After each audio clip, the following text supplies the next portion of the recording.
اشرف غنی په اختریز پیغام کې چاته خبرداري ورکړ. د هغه ټولې خبرې په همدې ویډیو کې درسره شریکوم، نو ضرور ویډیو وګورئ.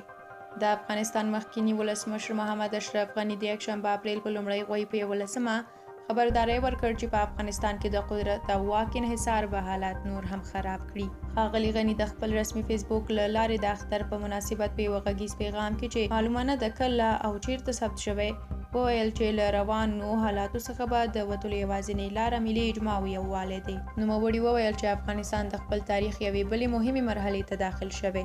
هغه د طالبانو د نوم له اخیستلو پرته وویل که د واک په انحصار باندې تاکید وي، وضعیت نور هم خرابېږي. هغه طالبانو ته په اشارې وویل چې په زور افغانان نشي قانع کولی او باید له تاریخ څخه عبرت واخلي. ښاغلي غني په ټینګار سره وویل چې اوسنی وضعیت له خطرونو ډک دی او له اجماع پرته افغانستان له اوسني وضعیت څخه د وتلو بله لار نه لري.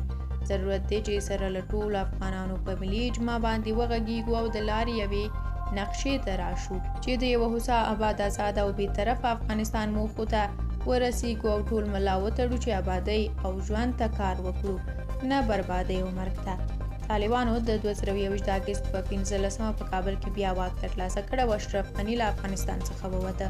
طالبان وايي په ټول افغانستان واکمن دي او هڅه کوي چې له سیمه ییزو او نړیوالو هیوادونو سره یې اړیکې عادي شي، خو تر دې دمه هیڅ یو هیواد هم په رسمیت نه دی پیژندلی. د طالبانو مخکینی ولسمشر بشري مرستو ته په اشارې وویل چې دا مرستې د افغانستان د ستونزو دایمي حل نه دی او باید افغانستان په خپلو پښو ودرېږي او له سرچینو څخه یې ګټه واخیستل شي. هغه د افغانستان اوسنی وضعیت ډیر مایوسوونکی او خفه کوونکی وبلل. نوموړي زیاته کړه چې ځینې سروېګانې ښکاره کوي چې 50 سلنه افغانان غواړي وطن پرېږدي، خو د په افغانانو غږ وکړ چې ناامیده نه شئ. ښاغلي غني همداراز د افغان ماشومانو د تعلیم یادونه هم وکړه چې باید په کور، کلي، جومات او دیره کې ورته امکانات برابر شي او افغان ماشومان دا احساس پیدا کړي چې ځان او نړۍ ته خدمت او کار کولی شي. دا په داسې حال کې ده چې د طالبانو حکومت په افغانستان کې تر 6 ټولګي پورته د انجونو ښوونځي تړلي دي او د نړیوالې ټولنې له غوښتنو سره سره یې لا هم خلاص کړي نه دي.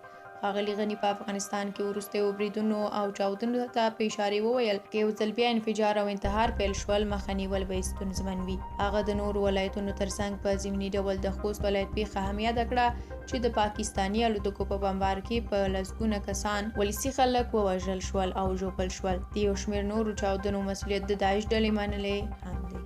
له تاسو مننه کوم چې ویډیو مو ولیدله. تاسو د اشرف غني او همدارنګه د ملا هیبت الله د ویناو په اړه خپل نظریات شریک کړئ، ځکه چې ملا هیبت الله د دغو ټولو پیښو څخه یوه پیښه هم نه ده یاده کړې.